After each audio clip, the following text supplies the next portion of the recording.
Temps at 62 degrees. And are you seeing pink this morning? It's a special day in the Garden City as we observe Breast Cancer Awareness Month. WJBF News Channel 6 is a proud sponsor of the 20th Annual Miracle Mile Drive, as it is this year. Jenny Montgomery is in all pink. She's live at the big celebration drop-off event at University Somerville campus. It's 30. Good morning, Jenny.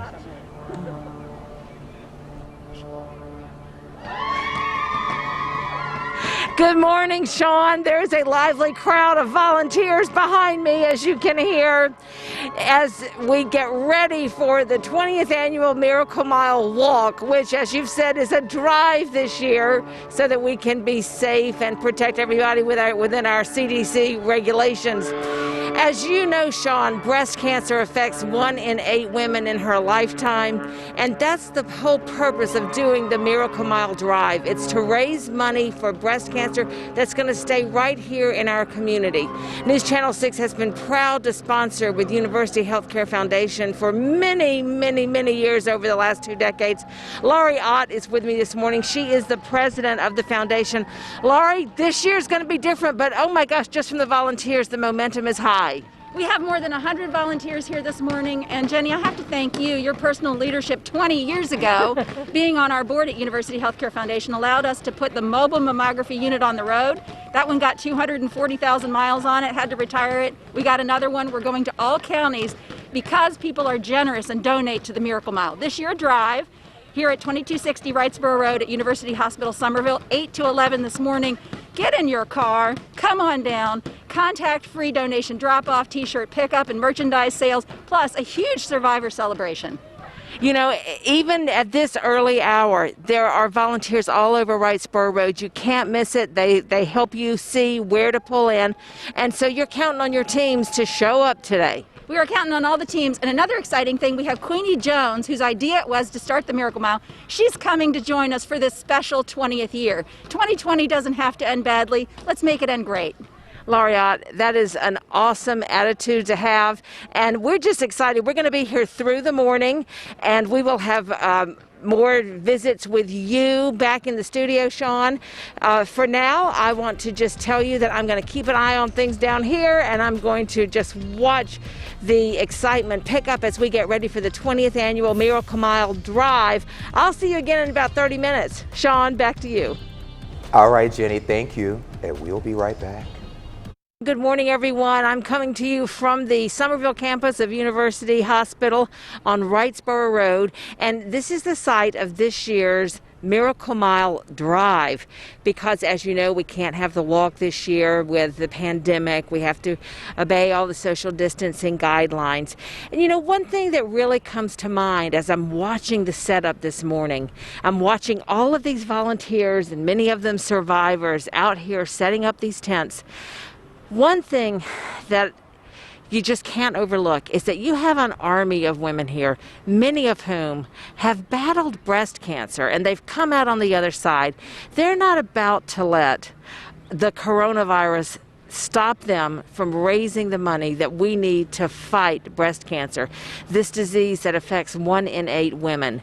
All the money raised from the Miracle Mile event stays here in our community to help provide mammograms for women who are uninsured and underinsured.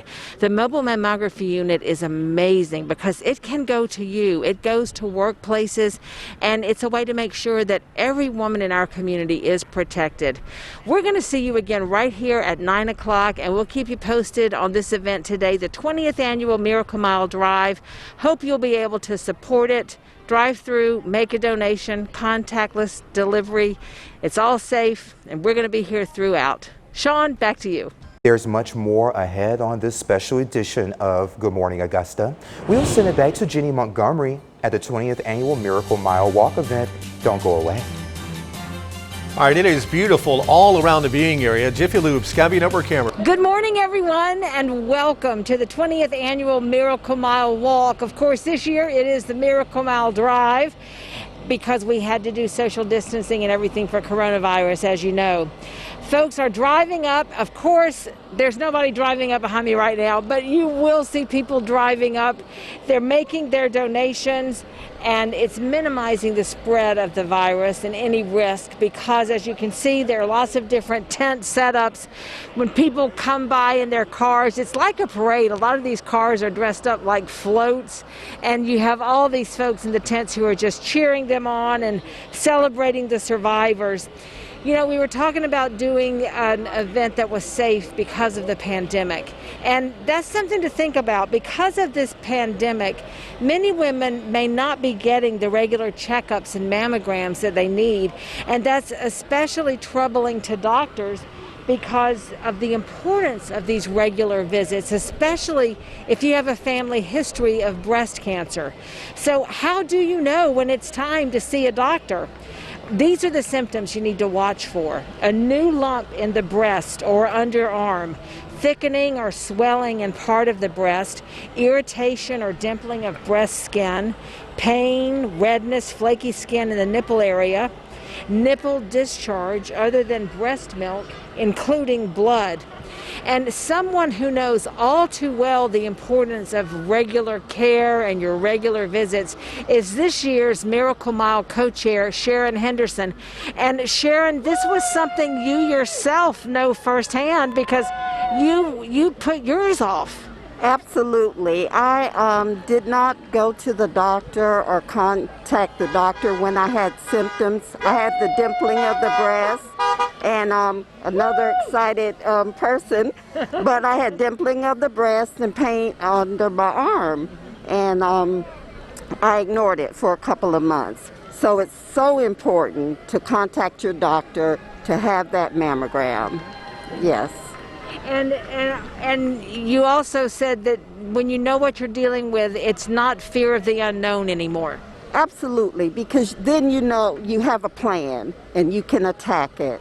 And fear goes out of the door at that point. You just have to know you got to get past this, you got to fight, and you got to take care of it. So don't be fearful. Go have that mammogram because it's so important. Early detection is key. Sharon Henderson, thank you so much. I couldn't have said it better. That's absolutely an awesome thing to do, and she said it best. We're going to have a lot more from the Miracle Mile Walk coming up, but first we're going to send it back to John Lynn and a check of the forecast. Well, good morning once again from the Miracle Mile Drive event over at the University Somerville campus on Wrightsboro Road. I'm talking with a survivor right now that I want you to meet. Her name is JENNIE Phillips. And Jenny, you shared your story of survival. And what is your message about breast cancer to the folks, and especially the women watching? So if I could say anything, it would just be to be positive and keep the hope, keep the faith. You know, there are events like the Miracle Mile that give you that hope and just keep you going. So you got tons of people praying for you and thinking about you, so just stay positive. One thing that you said you and your husband did very deliberately was to be encouraging and to model that encouraging attitude for your children. Yes, so I have a 9-year-old and a 5-year-old, and we just wanted to make sure they knew that everything was going to work out, it was going to be okay. So everything I was going through, everything we did, we just made sure to let them know that everything was going to be fine. We're going to keep smiling and pushing through. JENNIE Phillips, thank you so much for sharing that with us this morning. We're going to have a lot more coming up from this 20th annual Miracle Mile Walk. Still ahead, meet KEISHA ELLIS and find out why participating in the Miracle Mile Drive is an important way for her to give back after the break.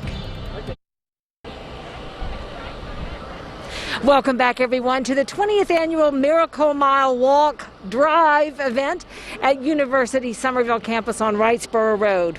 Right now, I want you to meet a survivor who says she went from making a Miracle Mile donation here and there before her diagnosis to being an all-out advocate after cancer.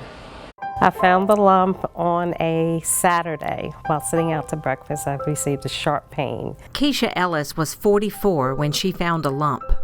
I immediately grabbed my chest, as you would with any pain. You grab the area where you feel the pain. All weekend I worried, so that Monday morning I went in to see my primary care physician, who then referred me to University Hospital. She was initially diagnosed with stage 1 cancer, but it spread quickly, and within 2 months, she was nearly stage 4, her survival rate dropping from 92 to 19%. Although they wanted me to do my surgery within the week, I asked if I could do my surgery on my birthday. So I held off on my 45th birthday. I said, God, if I give up this birthday, just let me live to see many more. A mother of 2, she knew she had to fight to be here for her kids. Now, she helps others by supporting the Miracle Mile Walk. Once you receive the news, it changes your whole outlook. So, of course, I wanted to be very much involved. I wanted to raise funds in addition to raising awareness. So by us doing the Miracle Mile Walk, that helps people that need to get that early diagnosis in time so that they have a better chance of survival. And that's it for us this morning from Miracle Mile Walk at University Hospital's Somerville campus. We thank you for your time. We thank you for supporting breast cancers in our area. And we'll see you again next year, hopefully downtown, for the 21st Miracle Mile Walk.